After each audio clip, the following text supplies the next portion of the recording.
Thank you. You know... Thanks, Mom. I don't know if you can tell through this incredibly loose-cut tracksuit I'm wearing, but I've been losing some weight recently. Losing some weight. Been slimming down. Finally took it upon myself to respond to my body's calls that something is vitally wrong. Started to get very afraid. I was afraid I was going to go to the doctors. I was going to go and take a blood sample out of my arm, and Velveeta cheese was going to go flying through that tube.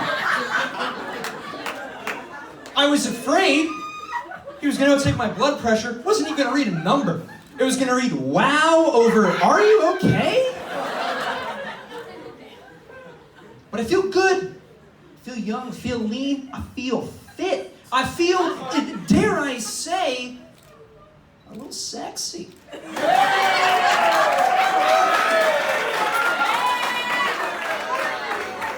I want to be as sexy as I created my Bitmoji to be. That's a good-looking dude. Wiener, I think you're sexy. Yeah! People always say to me, Max, your Bitmoji looks nothing like you. Yeah, that's on purpose. It's a lot easier having someone who's more attractive than you speak on your behalf. People listen to that motherfucker. Whenever I Snapchat people, black screen, just my Bitmoji just going, hey, he's cute. You damn right he is.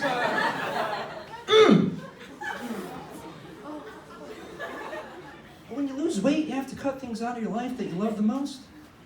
You have to cut out the foods you love to eat all the time. For me, that started out with ramen noodles. Big part of my life. I heard an We got a connoisseur in the room. That was a big part of my life. I love ramen noodles. Did you know that you can also use ramen noodles as a replacement for porcelain? Disgusting. If you didn't, here's what you do. You take a dry brick of ramen, carve it, shove it into whatever's missing, spray paint it, and it's like nothing ever happened. Why are we eating this? You should not be ingesting anything that can be used as a toilet. Maybe that night when you're sitting down on your ramen toilet and Splash Mountain's flying out of your asshole, you got some sense knocked into your head. People care more about the politics of their food now than where it actually comes from. Why do we care? Why can't we just eat now and cry later? Why can't I walk to a Chick-fil-A, forget the fact that they're all white supremacist assholes, and enjoy a delicious chicken sandwich?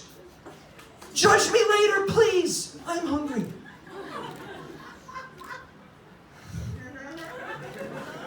My own mother said she would not contribute to any fast food companies that have Trump-supporting CEOs. She said, I'm not going to do it. If you want food, go anywhere else. I checked that list. There's nowhere else. Except Little Caesars.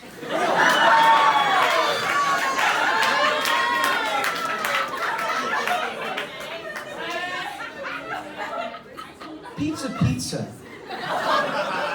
It's true. The CEO of Little Caesars was paying Rosa Parks' family. Well, it's true. This is a true story. When Rosa Parks was in jail, the CEO of Little Caesars was taking the money that he made and was giving it to her family. Which is beautiful. But it's still not enough to convince anyone to eat whatever Little Caesars considers to be pizza. That is vomit on a hot sidewalk. That ain't food. Come on now. But mentally, I feel a lot better knowing that I cut out fast food. Because fast food is just a physical form of guilt.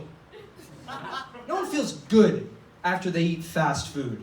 You're gonna tell me when you're hunched over, greasy mouth after 50 chicken nuggets that you're gonna be like, this is the real me. No! it's worse now that there's Postmates and there's Uber Eats, because now you're making people go out of their way to deliver you guilt, which adds on top of your guilt. And in my case, it's terrible, because every time I order Uber Eats or Postmates, my delivery driver decides to show up with their whole family in the car.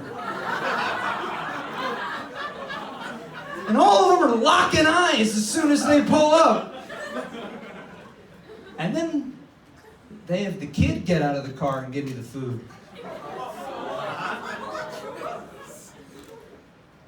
I've never judged myself more as a person than when I walked outside and there was a little 10-year-old boy standing there with a bag of food. Here you go, mister. Do you want it? Take it. I want to go back to a time with no guilt. I just want to be happy. I just want to go back to the good old days. Okay? That's a phrase you hear people saying a lot. I just want to go back to the good old days. Everyone has their own definition of the term.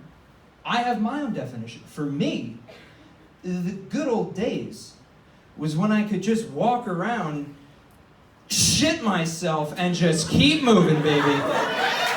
Oh, yeah. What's that, Mom? Sorry.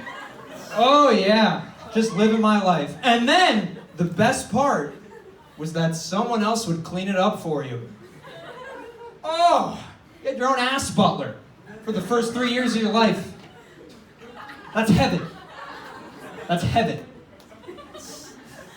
But some things I couldn't get in the good old days.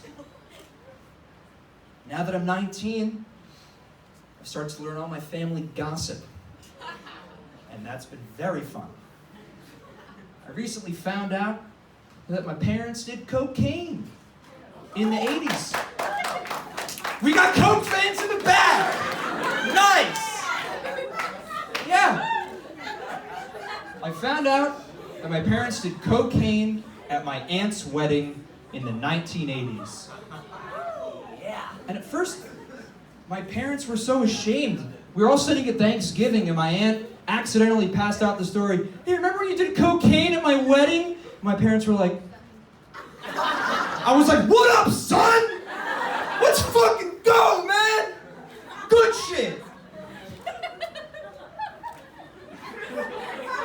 But in reality, I was having trouble grasping it. Because in the 80s, my parents were in college. I was more surprised really that my dad did it. Because in the 80s, my dad was in college, like I just said. He was pre-med, so you know he was a little uptight, okay? Wasn't really letting loose every now and then. So the thought of him emerging from a bathroom like, "Any motherfuckers want to go swimming right now?" That ain't happening. Thank you very much, everyone. My name is Max Wiener.